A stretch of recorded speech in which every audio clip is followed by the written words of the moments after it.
Thanks, Stephen. President Trump's first cabinet meeting includes room for Elon Musk as the administration prepares to significantly trim the federal workforce. CBS's Natalie Brand has more from the White House. President Trump's first cabinet meeting of his second term featured his senior advisor, Elon Musk, talking about the administration's Department of Government Efficiency. DOGE is a support function for the president and for the agencies and departments to help achieve those savings and to effectively find 15% in reduction in fraud and waste. CBS News obtained a memo today directing agencies to prepare for large-scale reduction in force and submit reorganization plans by mid-March. We have cut billions and billions and billions of dollars. We're looking to get it maybe to $1 trillion if we can do that. Musk would not put a number on anticipated personnel cuts. We wish to keep everyone who is doing a job that is essential and doing that job well. As the administration's layoffs impact communities around the country, cities and states are trying to help. Arlington County, Virginia, just outside Washington, D.C., held a standing room only town hall for federal employees Tuesday night.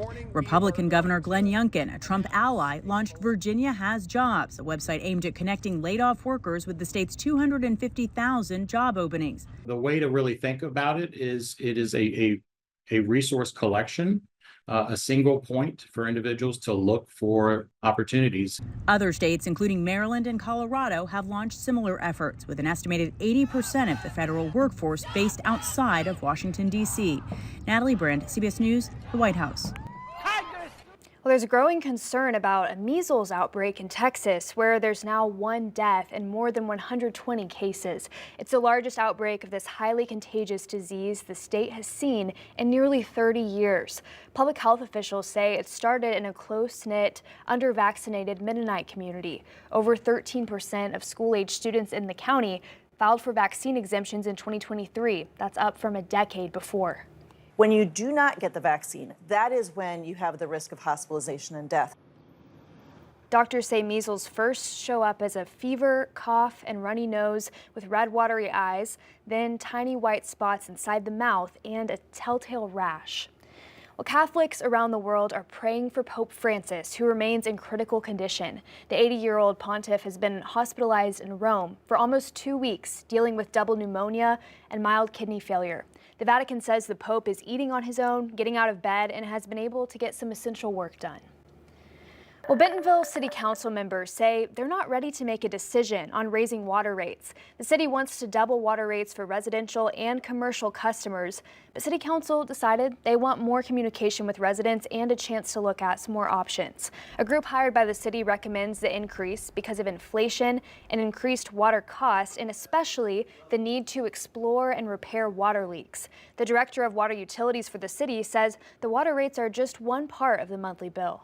If you are kind of the average customer, you're going to see your water bill, the water portion of your bill, go up by about $25 a month if it's approved. There are other taxes and stuff that will apply to that. If you have irrigation in addition to your domestic water, it'd be the same thing. City Council decided to table the item for now, but they're hoping the new rates can take effect April 1st. And in Fayetteville, City Council members are talking about a new rule that would require landlords to disclose all fees and costs when they advertise. The Truth in Leasing ordinance, proposed by Sarah Moore, requires that all fees and costs must be disclosed clearly and in a manner that's easily visible to potential tenants.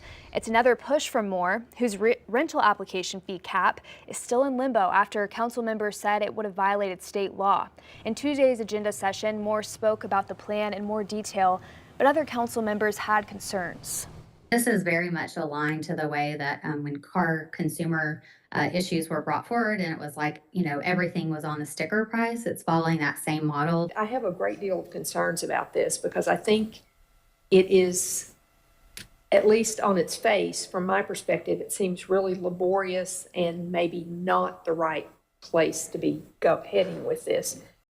The council didn't take any action on the proposal last night, but they'll talk about it again in their meeting next Tuesday. Federal investigators have released a preliminary report on a plane crash that happened last month near the Bentonville Municipal Airport. The single-engine plane crashed after the pilot reported engine issues. According to the NTSB report released Tuesday, The pilot had just purchased the plane, and its inspection was overdue by 5 months. Investigators also found issues with one of the fuel tanks, and they believe the plane lost power just before landing. You can find more details from that report on our website, 5newsonline.com. An Arkansas Supreme Court justice is recusing himself from a death penalty case appeal process.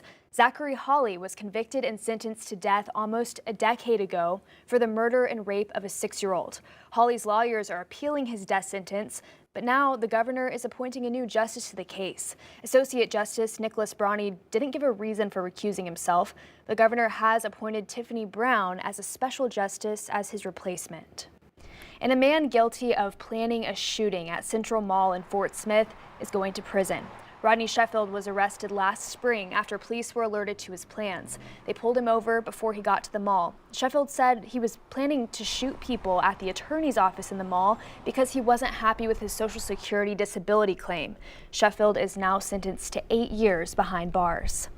And a woman is accused of luring men in romance scams in Las Vegas, where she allegedly drugged her victims and stole from them. Now we're learning she has a criminal case with similar accusations in Benton County.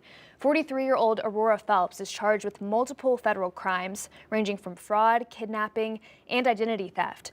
But before those federal charges, she has additional charges of theft of property and credit card fraud, as she faces more serious allegations in Nevada.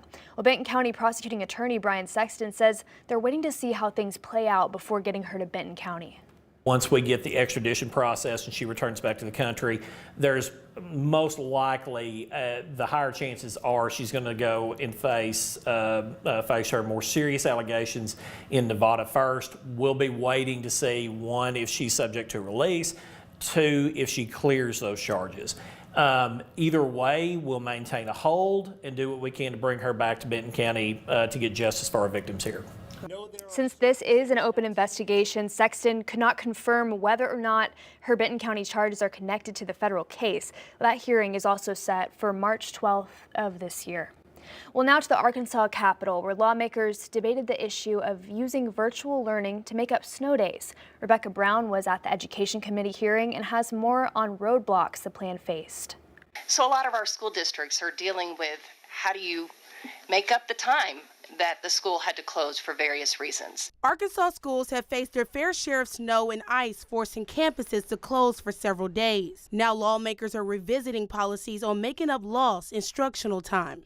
But once we take care of the safety factors there, the next thing that we have to look at is, okay, how are we going to claw back as much of that instructional time as we can for our kids and get them those good educational outcomes that they deserve? On Tuesday, Representative Julie Mayberry introduced House Bill 1370 to the House Education Committee. She says the bill allows public school districts to include extra days or their hourly equivalent in their annual calendar in the event of weather or other circumstances that may force them to close. Those first 5 days that the school district cancels, they have to do makeup in person. After that, the next 5 days could be, if requested and approved by ADE as to what the plan is, it could be an AMI day, which would mean that it could be a remote learning day. After you get to that 10 days mark, as some school districts we saw got up to 23 days, then they could go to the board and ask for whatever plan they might want to propose at that point. Representative Wade Andrews doesn't agree with the idea, arguing some kids rely on being at school in person. In my district, there's a lot of kids, especially the ones who are in high level of poverty. There's a lot of poverty in my district, and their home life is not always the best. And so these kids, they're not going to be learning at home because they unfortunately don't have the parental structure for them telling them to do this. And so for those kids, it is best that they come in person. While the debate went on for close to an hour, the bill eventually failed to make it out of committee. Will of committee, all in favor say aye. Aye. All opposed? No. I'm sorry, Representative Mayberry, your bill has failed.